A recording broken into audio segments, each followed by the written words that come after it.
Good morning and welcome to the Agree Realty Second Quarter 2025 Conference Call. All participants will be in a listen-only mode. Should you need assistance, please signal a conference specialist by pressing the star key followed by 0. After today's presentation, there will be an opportunity to ask questions. To ask a question, you may press star, then 1 on your touch-tone phone. To withdraw your question, please press star, then 1. Please limit yourself to 2 questions during this call. And note, this event is being recorded. I would now like to turn the conference over to Reuben Treatman, Senior Director of Corporate Finance. Please go ahead, Reuben. Thank you. Good morning, everyone, and thank you for joining us for Agree Realty's Second Quarter 2025 Earnings Call. Before turning the call over to Joey and Peter to discuss our results for the quarter, let me first run through our cautionary language. Please note that during this call, we will make certain statements that may be considered forward-looking under federal securities law, including statements related to our updated 2025 guidance. Our actual results may differ significantly from the matters discussed in any forward-looking statements for a number of reasons. Please see yesterday's earnings release and our SEC filings, including our latest annual report on Form 10-K, for a discussion of various risks and uncertainties underlying our forward-looking statements. In addition, we discuss non-GAAP financial measures, including core funds from operations, or core FFO, adjusted funds from operations, or AFFO, and net debt to recurring EBITDA. Reconciliations of our historical non-GAAP financial measures to the most directly comparable GAAP measures can be found in our earnings release, website, and SEC filings. I'll now turn the call over to Joey. Thanks, Reuben, and thank you all for joining us this morning. I am extremely pleased with our performance during the first half of the year, having invested over $725 million across our 3 external growth platforms, while further solidifying what we believe to be the preeminent retail portfolio in the country. The $725 million plus invested year to date represents a more than 2-fold increase relative to the first half of last year. All 3 of our external growth platforms have broad and expansive pipelines and will see acceleration in the third quarter. Hence, we are raising our full-year investment volume guidance once again to an updated range of $1.4 to $1.6 billion. The midpoint of this range represents a 58% increase over total investment volume for last year. Most exciting is not the defensive nature of our portfolio or balance sheet in a dynamic world. It is now our dominant market position, driven by a best-in-class team that executes on hundreds of transactions annually across our 3 growth platforms. This value proposition is unparalleled, and when combined with our internal asset management platform and deep retailer relationships, has built a differentiated and unmatched company. It has been 15 years in the making since this vision was outlined in our one-page operating strategy, December of 2009 to be exact. And I am delighted to say that it has been realized. I am confident that these factors will drive an increased earnings algorithm in the coming years without moving up the risk curve in any manner. We continue to expand our war chest during the quarter, now having raised over $1 billion of capital year to date, with $1.3 billion of outstanding forward equity. With over $2.3 billion in total liquidity, no material debt maturities until 2028, and pro forma net debt to recurring EBITDA of just 3.1 times at quarter end, our balance sheet remains best in class and is positioned to support our growth well into next year. To support this growth, we've continued to scale our team, enhance our systems, and refine our processes, building a well-oiled machine and widening our competitive moat. We've added over 20 new team members year to date across the organization, increasing the scale of our horizontally integrated platform to support current activities as well as growth for years to come. We have driven industry-leading efficiencies with the deployment of additional systems, including AI and machine learning tools, as well as enhanced integrations and streamlined workflows. Additionally, we have commenced the next iteration of ARC, which will come online next year. We've already started to reap these benefits in 2025, as we're raising our full-year AFFO per share guidance by 2 cents at the midpoint to a new range of $4.29 to $4.32. This represents over 4% growth at the midpoint and demonstrates our ability to provide consistent and reliable earnings growth without deviating from our investment strategy. Peter will provide further details on the guidance range and its key inputs shortly. We continue to see the biggest and best retailers take market share, which acts as a tailwind to all three of our external growth platforms. Even in today's uncertain macro environment, we are seeing the highest level of retailer demand for new brick-and-mortar locations since the Great Financial Crisis. Nearly every retailer in our sandbox is focused on adding net new stores, underscoring the critical role that retail net lease assets play in an omnichannel retail world, and as outlined in our previous commentary and white papers. Moving on to the second quarter in detail, we invested over $350 million in 110 properties across all three platforms. This includes $328 million of acquisition volume across 91 high-quality retail net lease assets. Notable acquisitions during the quarter included a sale-leaseback with the leading national auto parts retailer, a one-off Walmart supercenter in Ohio, and a $75 million grocery-dominated portfolio representing one of our largest non-sale-leaseback transactions since the inception of our acquisition platform in 2010. This unique opportunity was owned by an elderly woman and was sourced through 18 months of working an off-market opportunity. These differentiated examples underscore the strength of our platform and its ability to source differentiated opportunities in a substantial and highly fragmented space. The acquired properties had a weighted average cap rate of 7.1% and a weighted average lease term of 12.2 years. Over 53% of base rent acquired was derived from investment-grade retailers, and we continue to add to our ground lease portfolio during the quarter. We anticipate selling a few lower-yield, non-core assets from the aforementioned $75 million grocery-dominated portfolio, which will improve both acquisition cap rate and investment-grade percentage for the quarter post-disposition. Although we only commenced one project in our development and DFP platforms during the quarter, don't be fooled. We continue to see increased activity and have a deep pipeline. We anticipate announcing several projects in the quarters ahead, while construction continued on 14 projects during the quarter, with aggregate anticipated costs of over $90 million. We wrapped up 4 projects during the quarter, representing aggregate investment of over $13 million. These projects are with leading retail partners, including TJX, Burlington, 7-Eleven, Boot Barn, Starbucks, Gerber Collision, and Sunbelt Rentals. In total, we had 25 projects either completed or under construction during the first half of the year, representing $140 million of committed capital, including $98 million of costs incurred through June 30th. We anticipate development spend to be up at least 50% year over year as both platforms continue to ramp. Our asset management team continues to address upcoming lease maturities. We executed new leases, extensions, or options on approximately 950,000 square feet of gross leasable area during the quarter. This included a Walmart supercenter in Ohio, a Best Buy in California, and 5 geographically diverse leases with the TJX companies. In the first half of the year, we executed new leases, extensions, or options on 1.5 million square feet of GLA, with recapture rates of approximately 104%.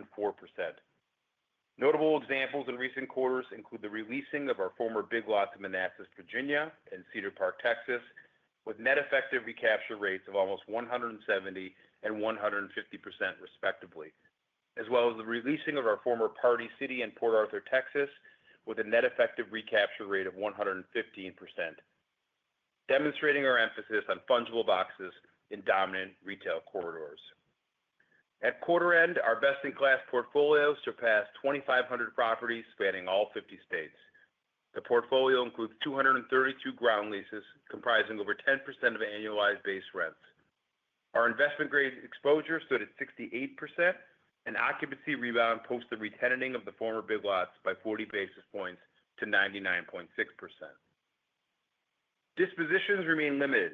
However, our only at-home located in Provo, Utah, across from a new target, is currently under contract to sell and non-refundable at a 7 cap. We purchased the at-home as a pure real estate play in 2016 and have had interest in the site from multiple retailers and prospective purchasers. The disposition cap rate of 7% is nearly 50 basis points inside of where we acquired the asset, and we anticipate realizing an unlevered IRR of approximately 9% upon closing this quarter. Although at-home recently exercised the 5-year option and the lease is anticipated to be infirmed in bankruptcy, I'm confident that at-home will ultimately suffer the same fate as Party City, Joann, Rite Aid, and ultimately liquidate. With that said, I'll hand the call over to Peter to discuss our financial results for the quarter. Thank you, Joey. Starting with the balance sheet, we had a very active quarter with over $800 million of debt and equity capital raised, bringing total capital markets activity year to date to over $1 billion. We raised approximately $415 million of forward equity in the quarter via our ATM program and a 5.2 million share overnight offering in April. In May, we completed a $400 million public bond offering comprised of 5.6% senior unsecured notes due in 2035. In connection with the offering, we terminated forward starting swap agreements of $325 million, receiving almost $14 million upon termination and reducing our all-in rate to 5.35%. During the quarter, we also settled close to 700,000 shares of forward equity for net proceeds of approximately $41 million. As of June 30th, we had approximately 17.5 million shares remaining to be settled under existing forward sale agreements for anticipated net proceeds of $1.3 billion. At quarter end, total liquidity stood at $2.3 billion, including cash on hand, forward equity, as well as $1 billion of availability on our revolving credit facility, which is net of amounts outstanding on our commercial paper program at quarter end. Pro forma for the settlement of all outstanding forward equity, our net debt to recurring EBITDA was approximately 3.1 times, representing the lowest level since Q4 of 2022. Excluding the impact of unsettled forward equity, our net debt to recurring EBITDA was 5.2 times. Our total debt to enterprise value was approximately 28%, and our fixed charge coverage ratio, which includes the preferred dividend, remains very healthy at 4.2 times. Our only floating rate exposure remains short-term borrowings, and we continue to have no material debt maturities until 2028. Our balance sheet is extremely well positioned to fund our growth into next year, as we've locked in an attractive cost of capital, which helps provide visibility into the acceleration in our multi-year earnings algorithm, as Joey mentioned. Core FFO per share was $1.05 for the second quarter, which represents a 1.3% increase compared to the second quarter of last year. AFFO per share was $1.06 for the quarter, representing a 1.7% year-over-year increase. As Joey highlighted, we have updated our full year 2025 earnings outlook to reflect a strong first half to the year. We raised both the lower and upper end of our full year AFFO per share guidance by 2 cents to a new range of $4.29 to $4.32, which implies year-over-year growth of over 4% at the midpoint. The increase in our earnings guidance is largely driven by higher investment activity, as evidenced by our increased investment guidance, as well as a lower assumption for Treasury stock method dilution. As a reminder, if ADC stock trades above the net price of our outstanding forward equity offerings, the dilutive impact of unsettled shares must be included in our share count in accordance with the Treasury stock method. Our stock is trading at lower levels than in late April, and if it continues to trade near current levels, we anticipate that Treasury stock method dilution will have an impact of roughly 1 penny on full year 2025 AFFO per share. That said, the impact could be higher if our stock moves materially above current levels, as was evident in last quarter's guidance, or if we were to issue additional forward equity. Our guidance has been updated to include an assumption of 25 basis points of credit loss at the high end of our AFFO per share range and 50 basis points of credit loss at the low end of the range. I want to reiterate that our definition of credit loss is fully loaded. It encompasses not only credit events, but downtime due to a tenant vacating at lease maturity unrelated to credit issues, and other partial or non-payments for any and all reasons.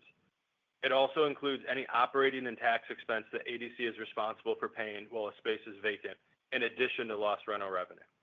We believe this is an important distinction versus narrower definitions of credit loss used by some of our peers, as we're looking to provide a more comprehensive picture of not only credit events, but overall economic loss for modeling purposes. Our growing and well-covered dividend continues to be supported by our consistent and reliable earnings growth. During the second quarter, we declared monthly cash dividends of 25.6 cents per common share for April, May, and June. The monthly dividend equates to an annualized dividend of over $3.07 per share and represents a 2.4% year-over-year increase. Our dividend is very well covered with a payout ratio of 72% of AFFO per share for the second quarter. We anticipate approximately $120 million in free cash flow after the dividend this year, up over 15% from last year. This provides us with another source of cost-efficient capital to fund our growth while maintaining a growing and well-covered dividend. Subsequent to quarter end, we announced a monthly cash dividend of 25.6 cents per common share for July. The monthly dividend also equates to an annualized dividend of over $3.07 per share and represents a 2.4% year-over-year increase. With that, I'd like to turn the call back over to Joey. Thanks, Peter. Operator, at this time, let's open it up for questions. Thank you. We will now begin the question and answer session. If you would like to ask a question, please press star one on your telephone keypad to raise your hand and join the queue. And if you would like to withdraw your question, again, press star one. We do ask that you limit yourself to 2 questions. Your first question comes from the line of Linda Tsai from Jefferies. Please go ahead. Hi, good morning. Can you give us some color about your ATM activity in 2Q and overall timing, given your overnight equity offering in late April? Hey, good morning, Linda. You're breaking up a little bit, but I think you asked about the ATM activity during the quarter, correct? Yes, and your overnight equity offering in late April. Got it. Yes, the ATM activity during the quarter all predated the overnight offering in April. During the overnight offering at post-commencement of launch, I promised investors that we would be inactive in the capital markets and we were fully funded, and we held that promise. Thanks. And then I think you said acquisition cap rates would expand going forward. What's the magnitude and any highlights on the tenants you're targeting? No new tenants that we're targeting. We're going to stay within our sandbox. I would anticipate Q3. Again, we just started sourcing for Q4, but Q3 acquisitions to be similar to the first quarter, but larger in volume. Just one last one. Just given all the macro headline volatility, how are you thinking about retailer and consumer health right now? Do you have a view of whether it's improved or deteriorated year to date? Well, I think consumer health has undoubtedly deteriorated, at least consumer sentiment. We've seen those numbers swing. I think this morning's jobs report most likely affirms that conclusion. Ultimately, this inures to the benefit of our portfolio, which is focused on core, durable goods and necessity-based retailers that are biggest in the country. And that has been our focus, will continue to be our focus. We will stay away from experiential. We'll stay away from discretionary, and we're going to buy things, as you see in this quarter, whether it's auto parts or in grocery or tire and auto service, that continue to be required by consumers to live their daily lives from the biggest and best operators that can offer the lowest price. And we're seeing that throughout retailer earnings reports, right? The biggest and best operators here are going to continue to gain market share. And simultaneously, we're going to continue to gain market share. You think retailer health is improving, though, overall?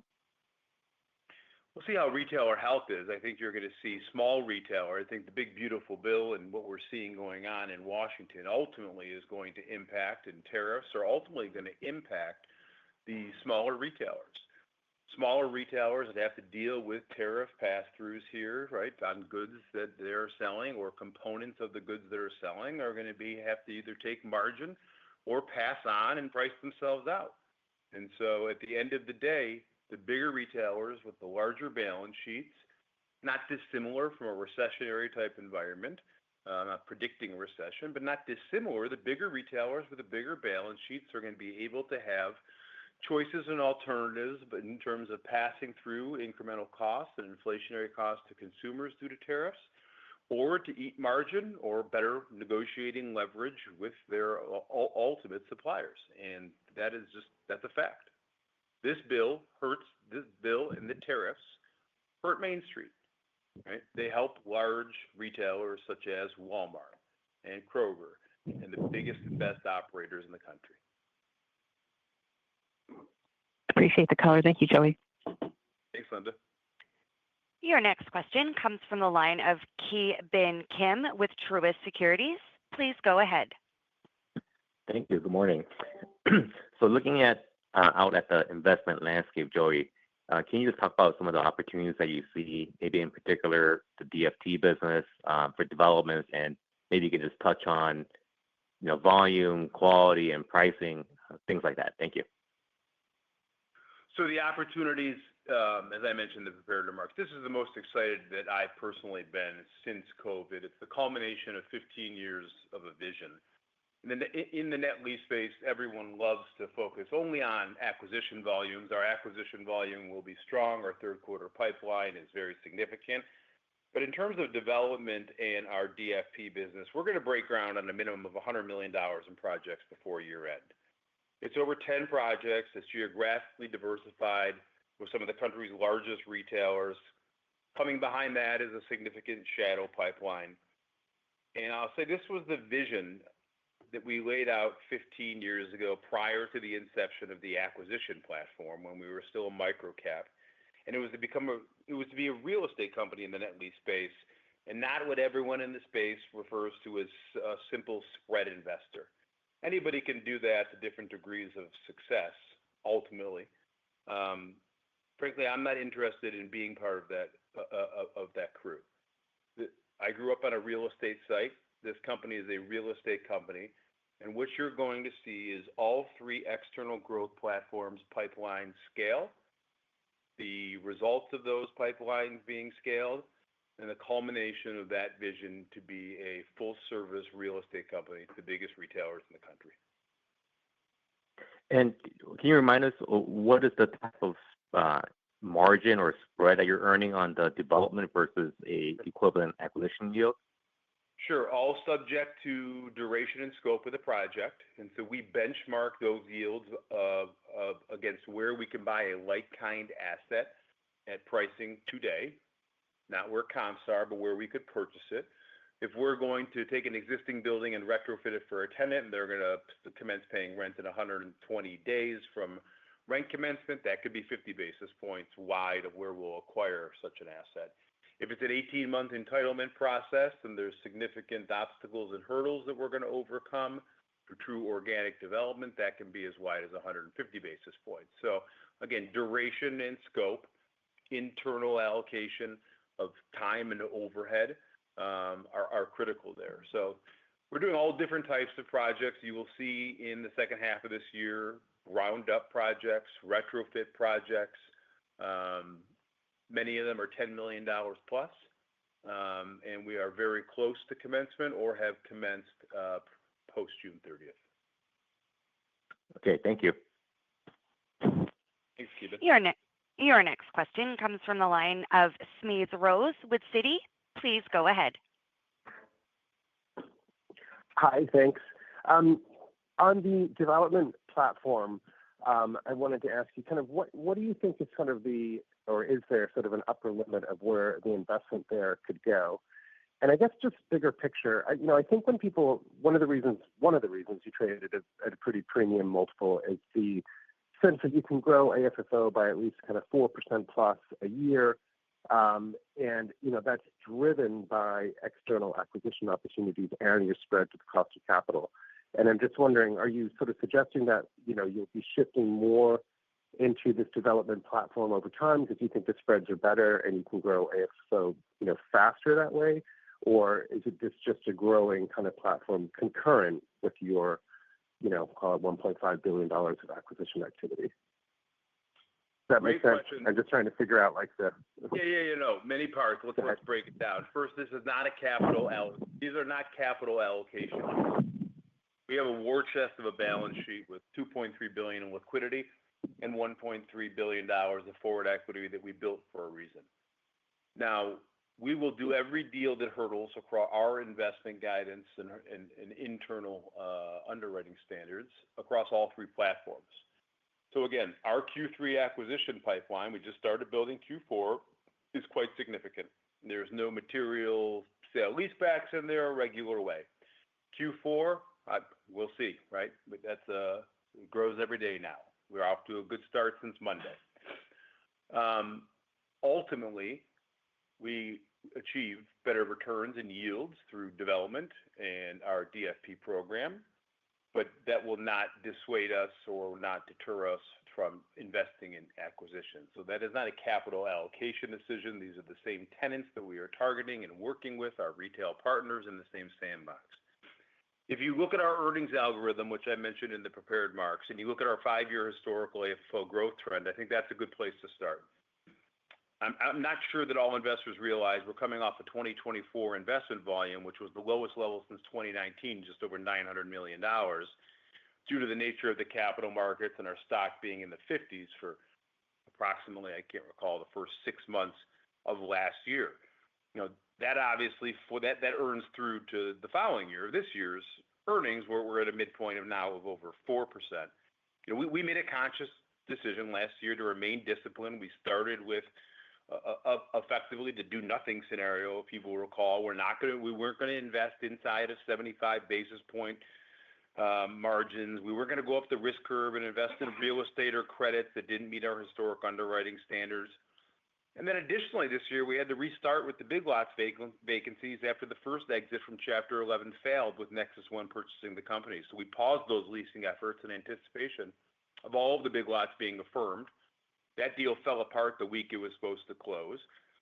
It decreased occupancy during the first half of this year by 40 basis points. You've seen that rebound now to our releasing efforts of 99.6 occupancy today at June 30th. So I would look at our 5-year earnings algorithm. I think that's a good place to start. It is higher than our historic 5-year earnings algorithm, excuse me. I think it is a good place to start. This is a down year for us, to be frank, in terms of AFFO growth. All 3 platforms will contribute to AFFO growth in the future. Obviously, development, if it's one of those longer duration projects, takes longer to contribute. But again, this is not capital allocation decisions. This is not taking away from acquisitions. This is the envisioned future of having all 3 platforms firing on all cylinders, being here and now. Okay, thank you. I'll leave it there, but thanks for the incremental color. Smeeze, did I miss anything there? Or was it a multi-part question? I know. No, I think it's good. I mean, I guess just on the developed platform. I mean, do you see sort of an upper limit of how much you can invest there at what time?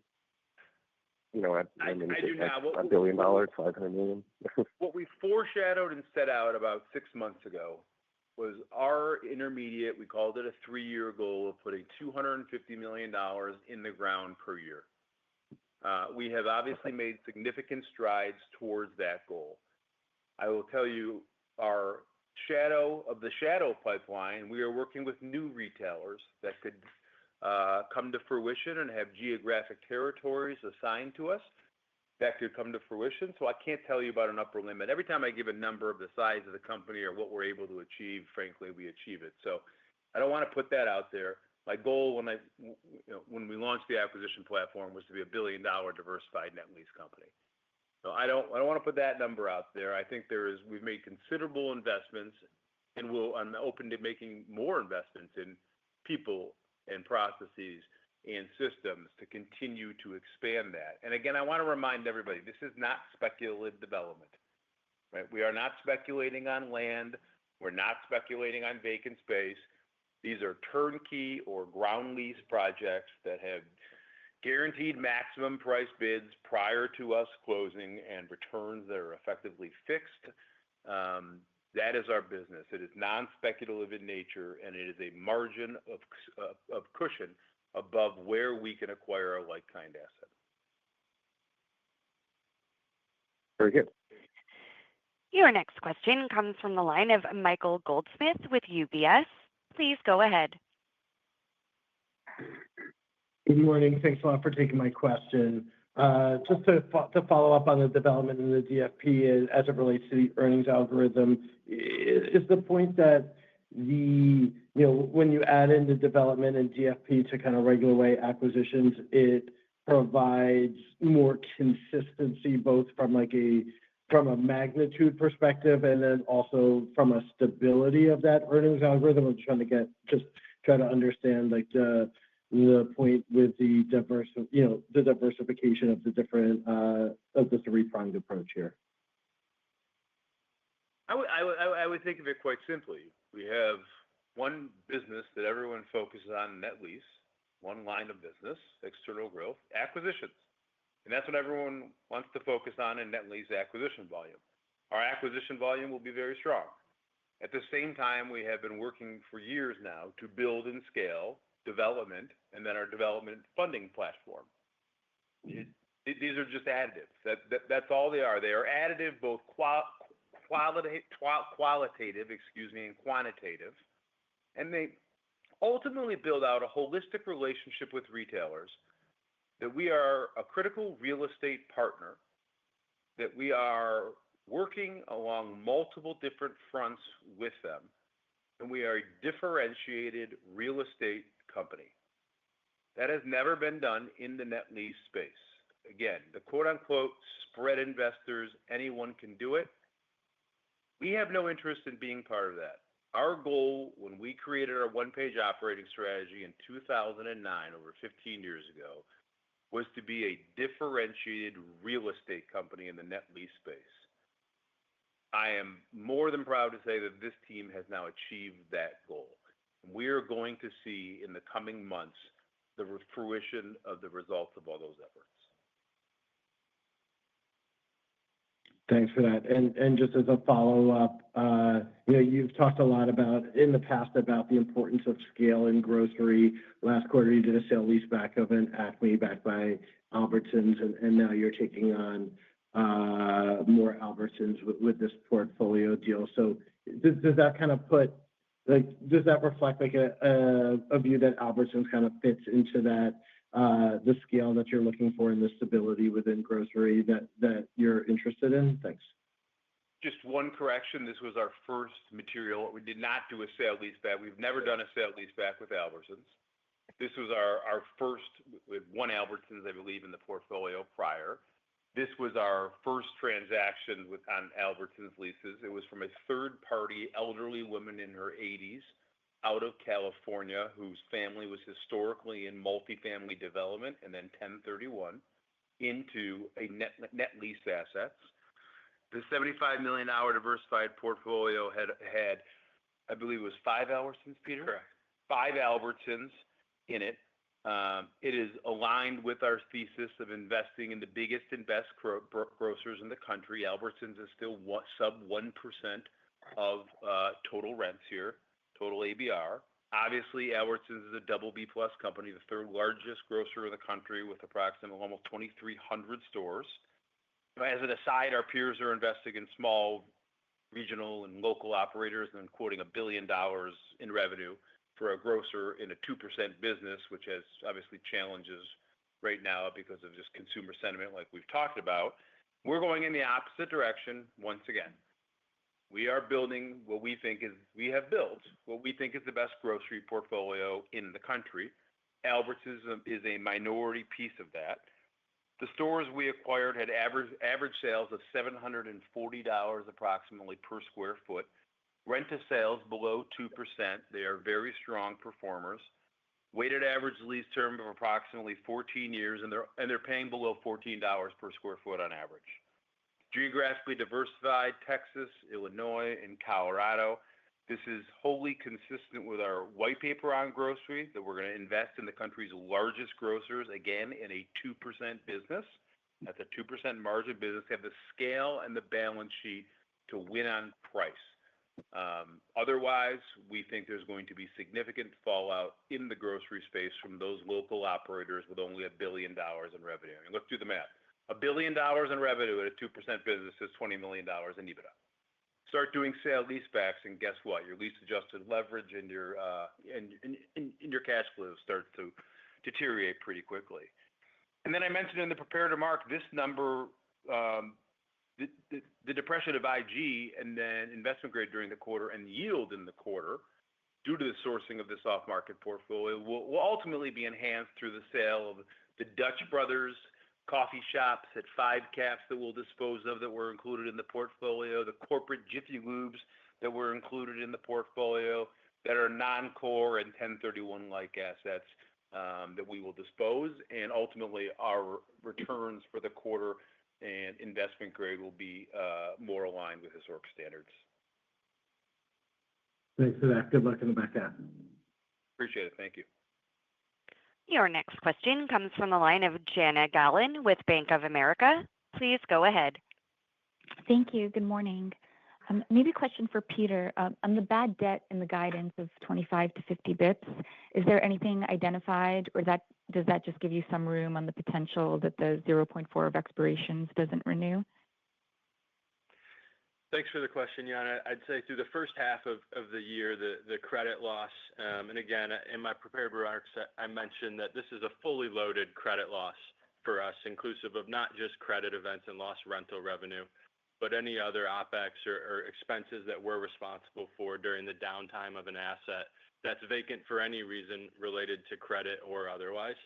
And in the first half of the year, we realized credit loss relatively in line with the lower end of that 25 to 50 basis point range, so closer to the 25 basis point range. As we look to the back half of this year, I would say that based on known credit issues in the portfolio, we would anticipate operating closer to that 25 basis points or experiencing credit loss closer to that 25 basis points. So at the lower end or the higher end of the range at 50 basis points, that includes unknown credit events or cushion of approximately 20 to 25 basis points. And as Peter, let me just chime in, Yana. As Peter articulated in the prepared remarks, our definition of credit loss is fully loaded.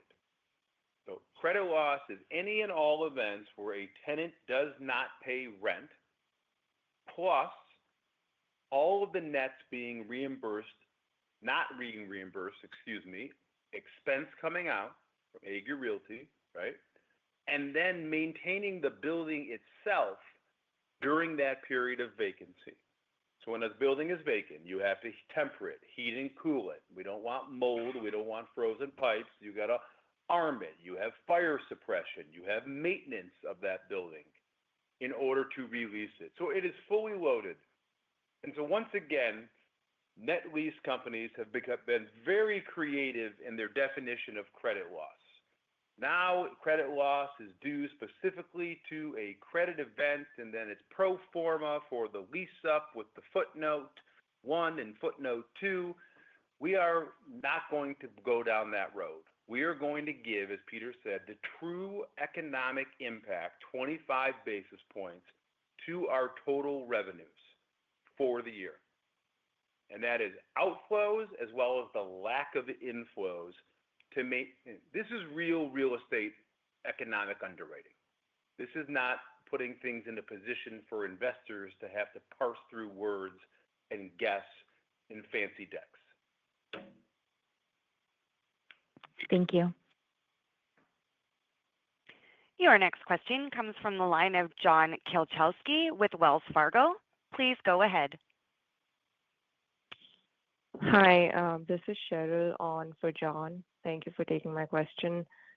Could you provide us an update on your watch list and what is baked in your guide in terms of going in yields? Our watch list is very de minimis. At Home was clearly on our watch list, as I suggested during the prepared remarks. I fully anticipate the two-step into bankruptcy like we've seen. Chapter 11, the unsecured creditors have no recoveries. They emerge like Party City, Joanne, Rite Aid, and then there's no ongoing business. And so then the unsecured creditors who take equity in lieu of their non-recoveries then liquidate the company. That's under contract for a 7 flat. We could have worked through that, redeveloped it. Frankly, we have better use of our time given the aggressive offer we took there. So outside of that, our watch list is very immaterial, frankly, at this point. We continue to monitor the couple movie theaters we have in the portfolio. That's it. I mean, we pared that back to 25 basis points, and that was really comprised of Big Lots this year, right, during the first half here. Yeah, I think the watch list, to Joey's point, historically, the two biggest components there were At Home and Big Lots. And with those now resolved, the remaining credit issues in the portfolio are fairly de minimis one-offs.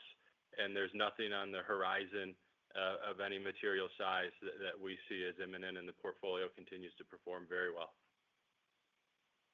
Thank you. That's helpful. And then one quick one on Big Lots. Can you remind us how many assets were sold or released and what was the final outcome? Thank you. Yes, we have one or two left. One has been approved by, we'll disclose next quarter, by a national retailer you're all familiar with that we will release to. Cedar Park, Texas was released to Aldi, as we mentioned in the prepared remarks, with a significant lift in net effective rent and a brand new term. Manassas, Virginia was released with a significant rent increase on a net effective basis. We disclosed that obviously in the prepared remarks. We have one or two we're continuing again to work through, but we will work through those very quickly here. Thank you so much. Thank you. Your next question comes from the line of Brad Heffern with RBC Capital Markets. Please go ahead. Yeah, hi, thanks everybody. Joey, in the prepared comments, you talked about the highest level of demand for brick and mortar locations since the GFC. Obviously, we're still in a pretty uncertain environment, and you have the potential tariff headwinds for retailers. I'm curious why you think that demand is so strong. Yeah, Brad, we haven't seen any retailer pull back, and it's not that they won't potentially do so due to the tariff noise, headwinds, and the 85 different dates that have been handed out by the White House. We just haven't seen it. The biggest retailers in this country, and it's aligned with our thesis going back a decade and our white papers, and I encourage everyone to look at them. There's two drivers here. One is the bigger operators are taking share. Two, the bigger operators now all realize, and you've probably heard me say it before, that the store is not a spoke, it's the hub, right? The free delivery and free returns same day don't work from an EBITDA perspective. Not unless you got AWS backing it up and cloud computing and advertising revenue and ancillary sources of revenue. But from a selling goods perspective, that doesn't work. And so retailers have all realized that. We have never seen Walmart, Home Depot, Target, Lowe's, all growing their store count. It's all public information out there, plus, since prior to the great financial crisis. Sam's Club, Costco, you can keep going. All of these retailers invested for, let's call it a 7-year period in distribution and fulfillment and logistics.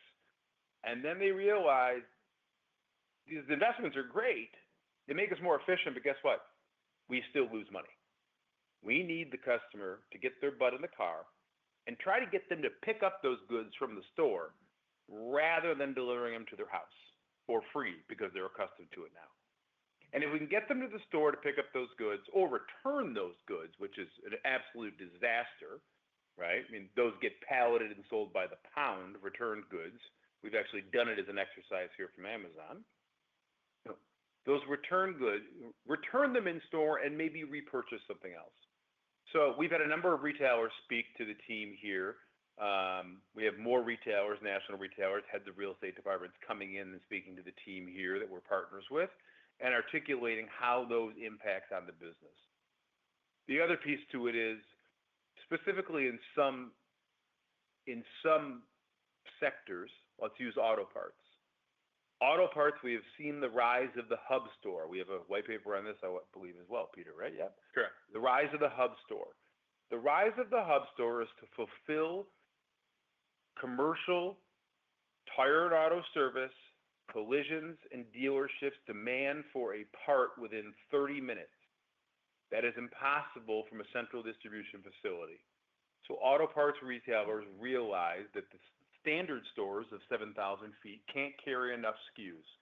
So they need hub stores of 20 and mega hub stores up to 50,000 feet, which are effectively storefronts with warehouses in the back to carry all of the different SKUs to get that car off of the lift and get that part there within 30 minutes. That's the business. So we see all of these different areas. Convenience stores, let's take that. The rise of the large format convenience stores, which we're obviously very active in. The convenience stores are taking share. It's not because there's more fuel being pumped in this country. There's not more cars on the road. Convenience stores are taking share from fast food restaurants. They're taking share from the front end of pharmacies. They're taking share from convenience items. You run in, grab milk, you'll overpay instead of go into Walmart, Kroger, or Albertsons and navigate a 100 or 200,000 square foot store. And they're taking share due to their service and offerings, food and beverage for off-premises consumption, primarily breakfast and lunch.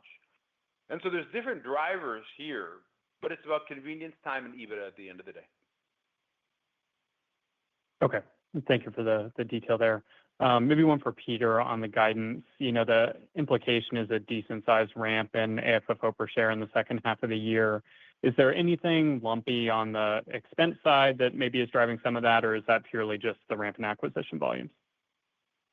No, I think that's largely driven by the ramp in acquisition volume. I also mentioned in my prepared remarks the treasury stock method dilution and our assumption for roughly 1 penny of impact there for full year 2025 versus 2 pennies last quarter. But there's nothing lumpy from an expense perspective anticipated in the back half of the year. Okay. Thank you. Thanks, Brad. Your next question comes from the line of Wes Golladay with Baird. Please go ahead. Hey, good morning, guys. I just want to go back to the comment of $100 million in starts and getting $200 million into the ground. Can you clarify if that was for development or development and funding? And then for these assets you're going to develop, would you plan on owning them afterwards? We do plan on over them. Everything, all pieces of real estate are for sale. Ultimately, we have no intention of selling. We're not doing them. We're not doing these projects in a TRS or off balance sheet in any manner. We anticipate again starting over $100 million in projects between June 30th and the end of the year. Okay, and then you did mention some. Yeah. Go ahead. At minimum. Okay. You also mentioned another version of ARC coming out next year. Can you elaborate on what's going to be in the latest edition?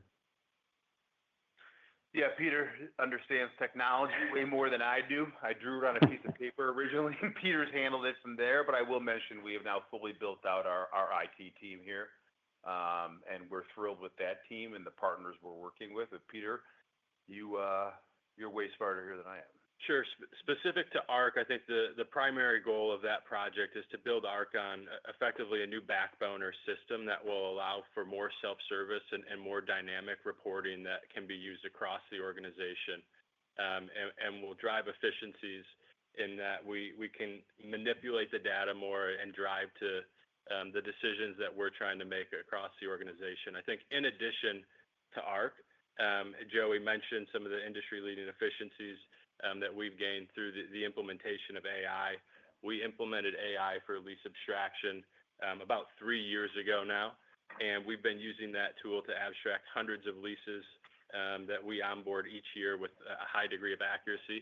That has increased over time, the accuracy, and the tool has resulted in significant time savings for the team. More recently, we've launched an AI tool to complete what we call our lease underwriting checklists, which compares our initial underwriting to the lease and confirms there are no significant issues. With that tool, it used to take an attorney roughly 4 hours to complete each one of those, and that's now a matter of seconds. So we've seen hundreds of hours of time savings there, 400 plus hours from that on an annual basis, hundreds of thousands of dollars of savings just from the implementation of that tool. And then looking forward, I think we'll look to combine AI and incorporate more of that into ARC from a decision-making process moving forward. So Wes, we ran a test. Our IT team here ran a test looking backwards into deals that were approved in investment committee. And this is far out, this component. But I think it should demonstrate the future of what AI is capable of.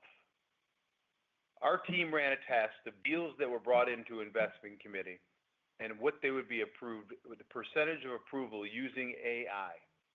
They were 90% accurate, and it was just a test. It was a game to see if they could replicate investment committee's approval. We're using AI today, as Peter mentioned, for functional tasks and driving efficiencies. I want to take legal costs and cut them in half. That's my goal here. We have a great team and a great external team, but we don't need lawyers extracting leases, summarizing leases.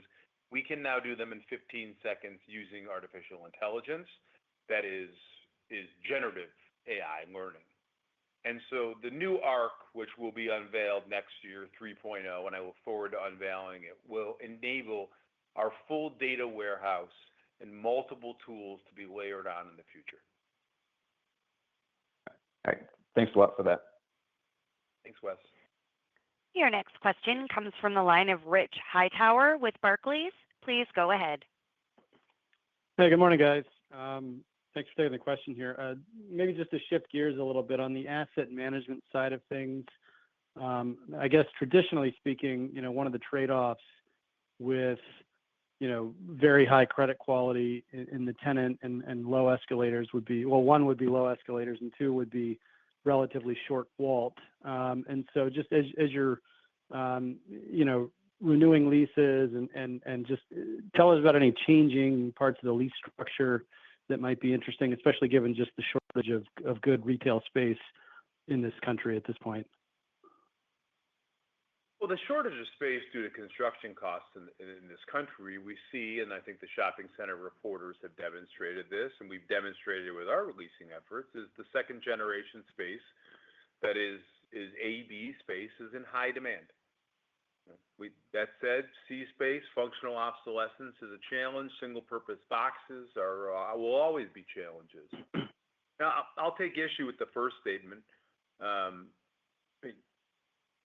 Investment, because the portrayal that investment grade has shorter weighted average lease terms and or less escalators, we have effectively net of credit loss approximately 100 basis points of internal growth. When you look at the totality of those circumstances, I don't think that is frankly economically true. So anyone can sign a sale leaseback if you're a private operator or public operator for 30 years, 50 years. Remember Nick Scorse had Red Lobster sign 25-year sale leasebacks? Anybody can sign. A blast from the past. A blast from the past. But guess what? A lot of this stuff is coming back now into net lease with a lot of the private credit and the private capital that's flowing in. You can sign a sale leaseback on your house. You can have escalators. You can sign a sale leaseback at anything. Escalators, you can do it for 50 years. The piece of paper isn't worth what it's printed on, though. I mean, ultimately, this is real estate, and can the tenant ultimately afford the compounding impacts of those annual escalators that you're going to write into that lease? Sale leasebacks with non-credit tenants are simply financial structures that are akin to a lender. That is all it is. It is not our business. And when we talk about sale leasebacks being an alternative form of financing for these non-credit, small, middle market, private equity sponsored operators or small private operators, it is not an alternative form of financing. There is no other place where you can pull out 100% of the proceeds from the building. If I am a private equity sponsored car wash operator, and I go to a conventional lender and I say I want a first mortgage, maybe they give me 50%, maybe they give me 60%. Then I go and I try to get mezz on that real estate. Maybe if I'm really lucky, I can ramp that to those two combined to 75%. Good luck on that. It's going to be expensive. Who's filling the last 25% in that primary method of financing this real estate? A hard money lender? A bookie? Nobody, right? And so what we see is alternative markets aren't alternative markets to finance these assets. And look what we've seen in spaces like the car wash space, the experiential space. They are primary assets that don't provide for risk-adjusted returns that are ultimately appropriate. If I'm going to finance a full capital stack for any of those types of uses, I want a 14 cap and I want my money out in 6.5 years. And I wouldn't even do it there, I don't think. I'd rather just run the business myself and own the equity. Helpful comments. It'd be fun to get you on another panel with your peers and kind of go at it from multiple directions. Happy to do that. By the way, happy to do so. I think would be educational for investors.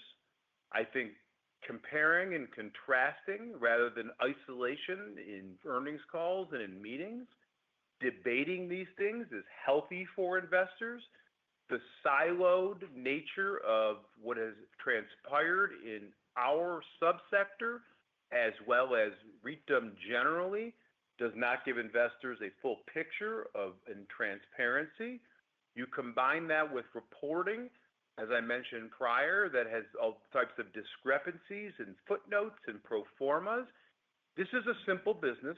The second slide of our deck is consistency. We've done the same thing since we started this acquisition platform in 2010, and I took over operating this company. We're going to continue to do it, making nuanced arguments. Let's do them in merit. Let's debate the merits and considerations, and ultimately let investors decide for themselves. But I will stand here and I will say, buying those types of uses as a primary source of real estate financing with a 7 handle in front of it, I do not believe is risk adjusted appropriate. And I'm happy to articulate that further in any forum. Great. Why don't I leave it there? Thanks, Joey. Thank you. Your next question comes from the line of Jim Kammert with Evercore ISI. Please go ahead. Good morning. Thank you. Joey, just revisiting one more time the ramp in development activity, would you say you are more likely just supplanting developer relationships that the retailers had, or more strategically, are you supplanting more of the in-house development capability at those retailers? That's an interesting question, Jim.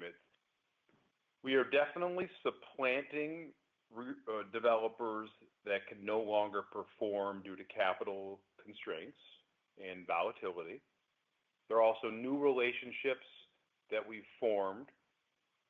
I'm trying to think, some retailers have internal capabilities. We have not seen them give up those internal capabilities. Frankly, retailers are trying to scale their internal capabilities to be able to execute on their store growth plans to the street generally. So it's not supplanting retailers' self-development. It is taking share. That's interesting. And then, what would you say? Have you canvassed all of your retailers and said, hey, we can do this for you? Or have you still have new tenants that you haven't really even approached to say and really explain to them Agree's full capabilities? Just think about how far this could expand for you. I'd say we have a scorecard and a scoreboard. It is in ARC. I would tell you there are very few we haven't, there better not be more than a few, but there are not many that we haven't talked to. Time and place, economics has to be correct. We have new relationships that will pull through in 27, and then existing relationships always. A lot of it, again, is time and place, right? We need to, right? We're ramping. We need help. You can be a critical partner for us. Our other partners are failing, right? They're not executing on their promises. When you have $2.3 billion in liquidity and you pair that with expertise of a private real estate developer, you have a very unique combination that no one else can offer in terms of value proposition. Got it. Thanks for your time. Thanks, Jim. Your next question comes from the line of Upal Rana with KeyBanc Capital Markets. Please go ahead. Great. Just a quick one for me. With the development and DFP pipeline ramping, how are you thinking about construction costs today? You mentioned building 50 basis points wide of where you can acquire. So just wondering if, construction costs continue to rise, could that potentially eat into your 50 basis points? Thanks. I appreciate the question. We've done a full internal comprehensive study of the implications of all of these different types of tariffs, led by Jeff Coggle here, our head of construction. And then we're very fortunate to have John Ricolta, the chairman of Wallbridge, one of the biggest contractors in the country, on our board. And his team ran also a study of the implications of tariffs in the construction area. We estimate that tariffs, and if you look at project costs, generally vertical costs, right? Moving dirt doesn't cost, buying, acquiring land, obviously, well, not yet, isn't tariffed. We're talking about vertical costs, which are approximately 25 to 35% of entire projects. We think the implication in the current tariff environment is 1.5% of total costs. We generally have a contingency of 7 to 10% in projects. So we're not concerned about this tariffed environment right now in projects, but it's certainly something that we'll pay attention to, maybe not daily because we can't monitor X and Truth Social daily. But it is certainly something that we'll monitor, but no material impact in overall construction costs. Now, if you look, there's different sourcing methodologies that will change. We'll buy domestic products. Retailers are also who designate different specifications for building components, HVAC units, things like that. They may have components that are tariffed, shift building architectural features and engineering features, structural engineering features even potentially, to make it most efficient and continue to drive efficiencies to even bring that 1.5% down. Okay, great. That was helpful. Thank you so much. Thank you. Your next question comes from the line of Amateo Acusana with Deutsche Bank. Please go ahead. Hey guys, this is Sam on for Tayo. I hope I didn't miss this, but what gave you guys the confidence around increasing your investment outlook given the uncertainty presented by the macro backdrop as well as potential credit risks stemming from tariffs? Outside of sourcing acquisitions for Q4 between now and the middle of October, we already know it's there.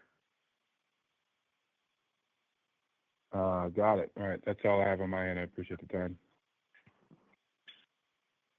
Your next question comes from the line of Ronald Camden with Morgan Stanley. Please go ahead. Hey, two quick ones just on ramping on the developments. Maybe can you talk a little more about are the lease structures any different from the acquisitions in terms of duration, yield, contracts? Just curious there.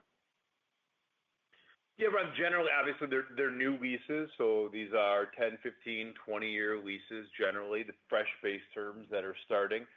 Standard lease structures, nothing different, either ground leases or generally turnkey leases. The economics, again, will subject to project duration and scope will be 50 to 150 basis points wide of where we could acquire and do acquire the like kind assets.